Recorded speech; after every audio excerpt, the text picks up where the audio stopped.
Jadi gini Bu, nah untuk Salma ini kan karakter motivasi belajarnya itu kan afektif. Kalau anak afektif itu dia nggak bisa under pressure Bu. Under pressure tau nggak Bu? Dalam Dalam tekanan tekanan. gitu. Jadi kalau misalkan metode belajarnya dia itu harus di mentoring, didampingi, dia nggak bisa belajar sendiri.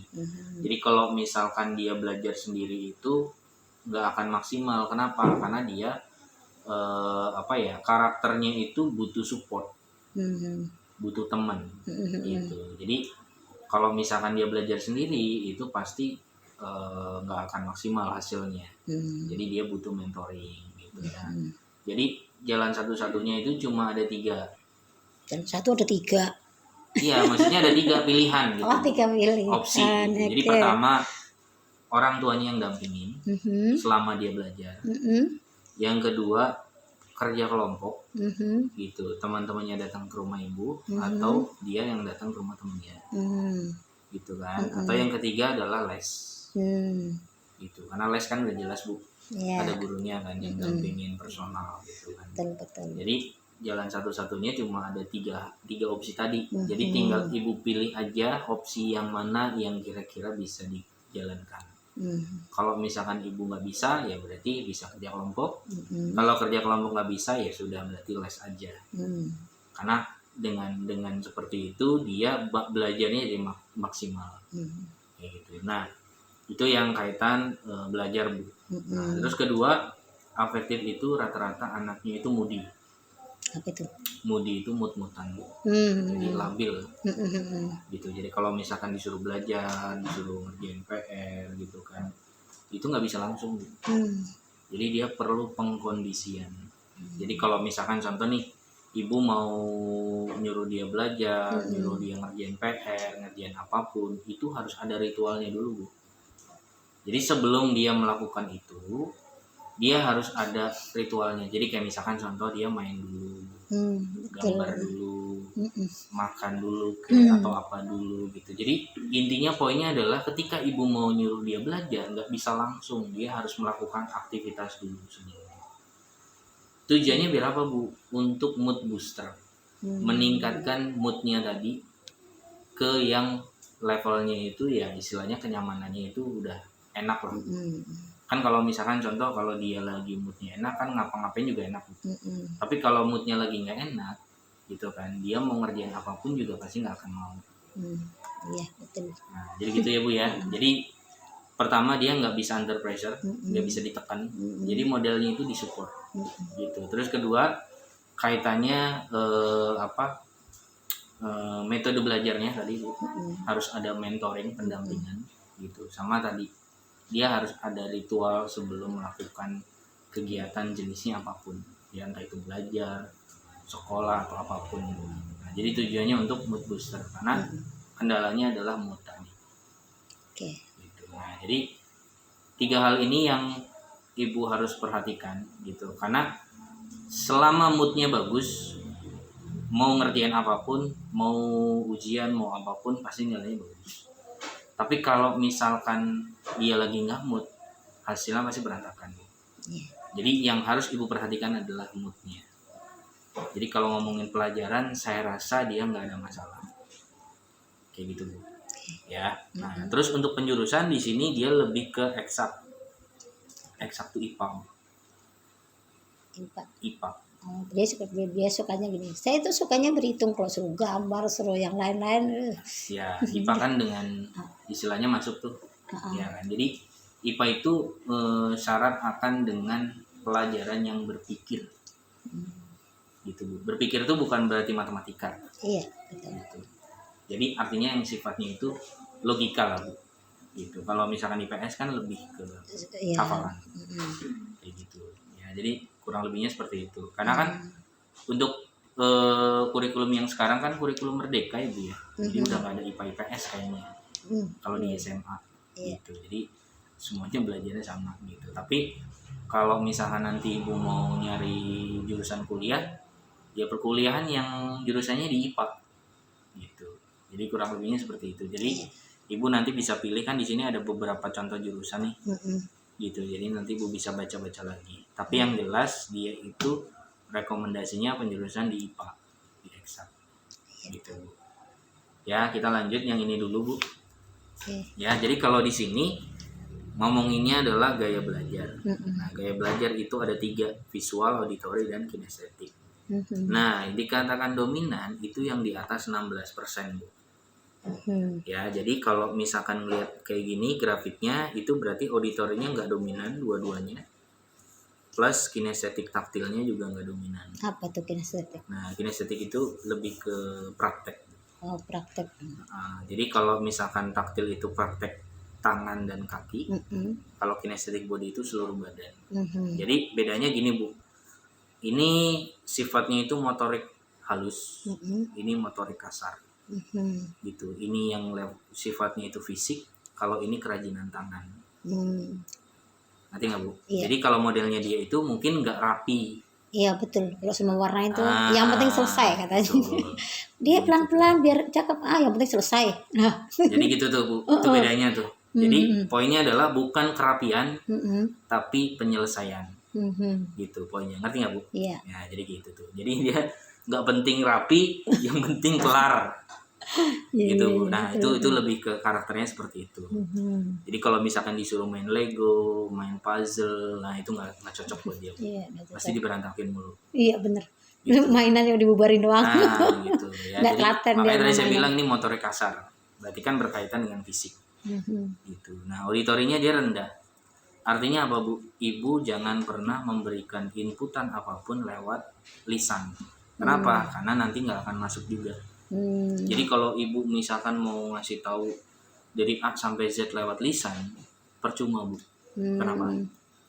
Apa yang ibu sampaikan besoknya juga begitu lagi nanti. Gitu nggak akan ada perubahan. Kenapa? Karena auditorinya rendah. Jadi bukan bermasalah kaitan pendengaran, tapi memori lewat pendengaran itu sangat kurang. Gitu. Ngerti gak Bu maksudnya? Jadi kayak misalkan contoh ngomong hari ini, gitu kamu nggak boleh kayak gini, besoknya juga pasti lupa lagi. Kenapa? Karena kita nginputnya salah Bu. Kalau untuk hafalan bagaimana tuh berarti kan kalau anak-anak kan itu cenderung untuk hafalan. Kalau misalkan menghafal itu berarti pertama karena dia orangnya visual, berarti harus ada yang dilihat. Dia akan menghafal atau cepat menghafal kalau dia lihat. Contohnya nih Bu, misalkan gambar apa warna ini nih Bu, coklat. Nah dia harus ngeliat dulu, oh ini warna coklat nih Bu. Jadi kalau misalkan dia nanti menghafal warna coklat, dia harus ngeliat dulu, oh coklat tuh begini. Kayak gitu. Atau misalkan satu gini Bu. Kalau hafalan kayak Al-Quran? Sama, berarti kan dia harus ngeliat dulu. Harus ngeliat tulisannya ya? Iya betul. Jadi karena dia pertama orang visual, yang kedua orang kinestetik, berarti pertama yang harus ibu lakukan adalah dia melihat dulu. Bagaimana caranya untuk apa ya namanya itu membacanya, gitu. Dia harus melihat tulisannya, gitu. Baru dia yang kedua adalah dia harus praktek, perbanyak praktek. Jadi model kayak dia itu teori dikit aja Bu.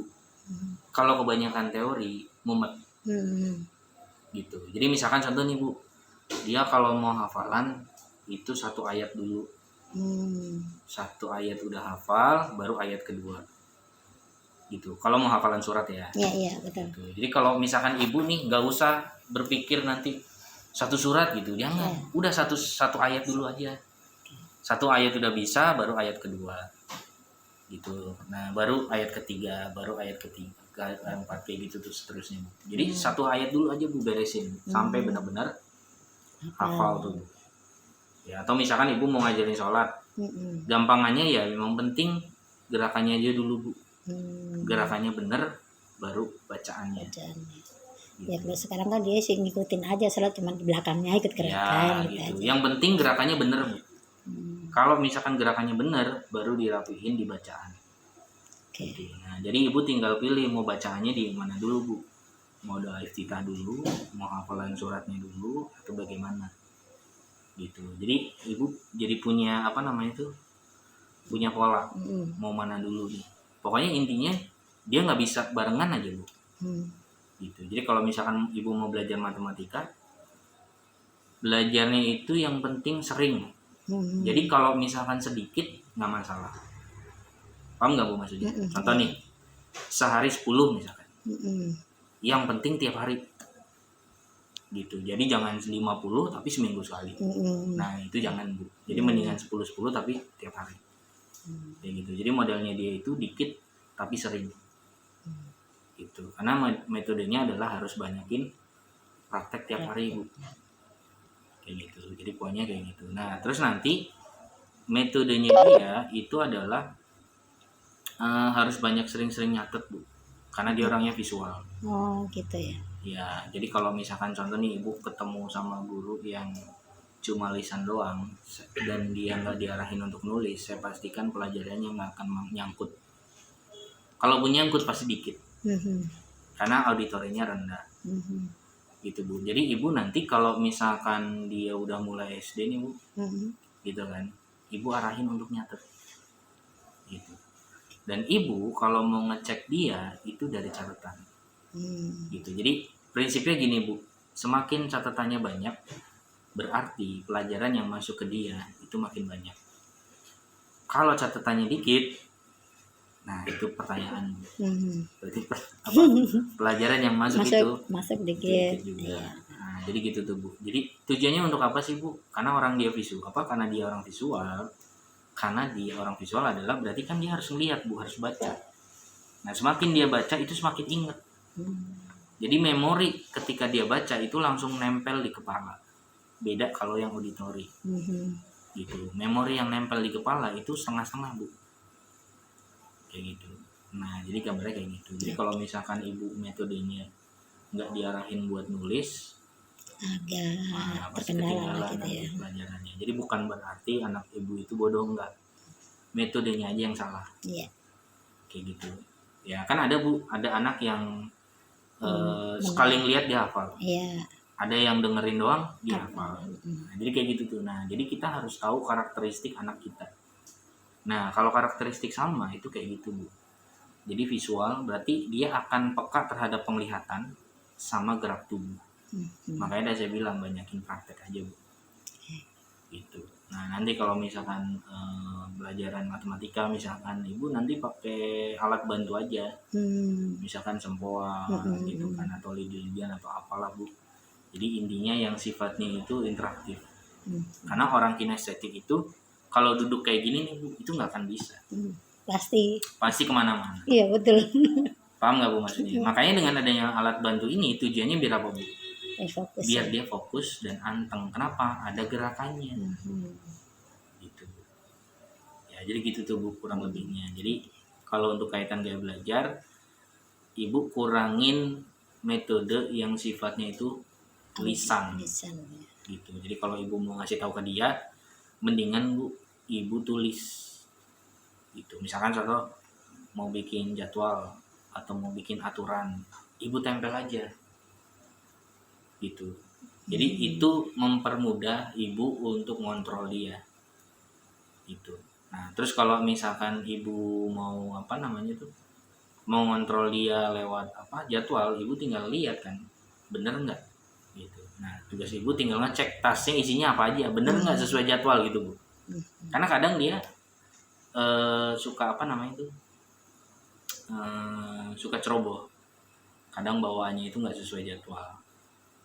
Kayak gitu. Jadi tugas Ibu itu untuk ngecek lah Bu, kayak gitu, perlengkapannya dia kayak gitu. Ya ini untuk kaitan gaya belajar. Nah, mungkin Ibu ada yang mau ditanya dulu nggak sebelum kita masuk ke Insya Allah deh. Ngerti ya Bu ya.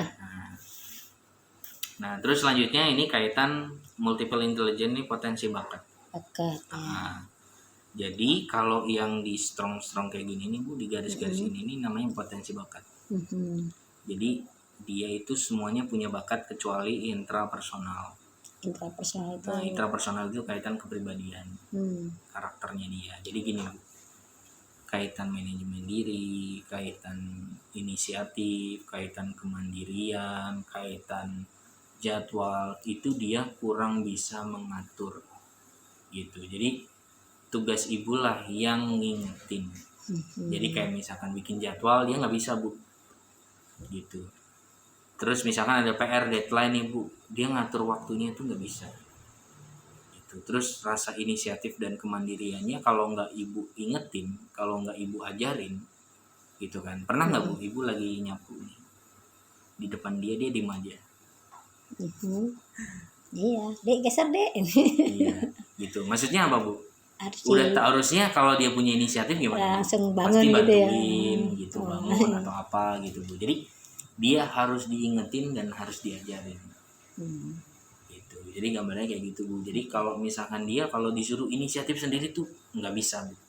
Jadi ibu jangan pernah berharap bahwa dia itu nanti punya inisiatif ini. Inisiatifnya bakal begini, itu, ini, itu, nggak usah. Jadi poinnya adalah selama ibu belum ngajarin, jangan harap dia punya inisiatif. Itu prinsipnya. Jadi kayak misalkan ibu belum pernah ngajarin dia nyapu, mau sampai kapanpun ibu lagi nyapu nggak bakal dibantuin. Jadi ibu harus ajarin dulu. Kayak gitu. Makanya kan tadi saya bilang dia harus banyakin praktek. Gitu. Nah jadi gitu tuh gambarannya. Ya, nah terus kalau interpersonal ini kaitannya sama relasi Bu, pergaulan. Jadi kalau ngomongin pergaulan dia nggak ada masalah, jadi temennya banyak. Gitu. Ya jadi nanti kalau misalkan dia di SD, SMP, SMA itu kalau ngomongin pergaulan saya rasa dia nggak ada masalah. Gitu. Jadi kalau ada masalah cuma itu doang Bu. Ya, inisiatif. Nah, gitu. Misalkan contoh nih Bu, ada tugas nih Bu, misalkan ada PR, tapi temennya ngajakin main nih Bu. Nah, dia lebih mementingkan mainnya dulu dibandingkan PR. Nah, itu masalahnya. Itu Bu. Jadi dia nggak tahu antara prioritas yang harus diduluin sama yang nanti. Kalau main kan nanti bisa lagi. Nanti nggak Bu maksudnya? Nah, jadi gitu tuh. Jadi tugas ibu yang harus selalu ngingetin dia. Gitu. Ya, nah terus matematik, logik dan spasial ini berkaitan dengan akademis. Nah, akademisnya dia strong, jadi artinya anak ibu saya pastikan nilainya pasti bagus. Kalau dia bermasalah kaitan pelajaran atau nilai, berarti ibu cek ini. Gitu. Bisa jadi dia misalkan belajarnya tadi nggak ditemenin. Iya betul. Gitu. Atau dia lagi under pressure Bu, lagi tertekan. Gitu. Atau bisa jadi yang ini Bu, dia lupa nyatet atau kurang latihan. Gitu. Jadi artinya bukan dia bermasalah kaitan akademisnya, berarti metode atau pengontrolannya itu dia kurang kurang dikontrol. Gitu. Jadi tugas ibu yang selalu ngingetin. Nah, balik lagi ke ini ya Bu ya. Jadi kalau nilainya jelek berarti ibu kurang kontrol. Nah itu. Jadi gitu. Jadi kalau saya bilang lihat hasil ini, anak ibu saya pastikan nilainya pasti bagus. Yang penting ibu konsisten ngontrol dia. Gitu. Ya Bu ya, ngerti ya Bu ya. Nah, terus selanjutnya kinestetik, verbal linguistik dan musikal ini kaitannya sama ekskul. Jadi kinestetik itu berkaitan dengan yang sifatnya itu atletik, futsal, nari, basket, karate, renang dan yang lain-lain lah. Yang sifatnya itu olahraga. Gitu kan. Verbal linguistik kaitannya sama bahasa. Komunikasi dan bahasa. Jadi artinya Salma ini kalau ngomongin bahasa atau komunikasi itu sebenarnya bagus. Ya sukanya pakai bahasa baku. Iya bagus. Artinya dia punya apa ya Bu ya? Punya bakat untuk berbahasa, berkomunikasi selain bahasa Indonesia. Itu dengan baik. Artinya kalau misalkan dia disuruh belajar bahasa Inggris, bahasa yang lainnya itu lebih cepat. Gitu. Jadi ibu nggak usah khawatir tentang kaitan bahasa. Yang penting metodenya tadi ya Bu ya, sesuai dengan yang gaya belajar ini. Gitu. Ya kayak misalkan contoh gini Bu, kalau misalkan bahasa Inggris nih, jadi karena dia metodenya itu ngerjain soal gitu ya Bu ya. Jadi tiap hari ibu bikin misalkan 10 soal nih Bu, ibu tulis bahasa Indonesianya, dia suruh nerjemahin bahasa Inggris.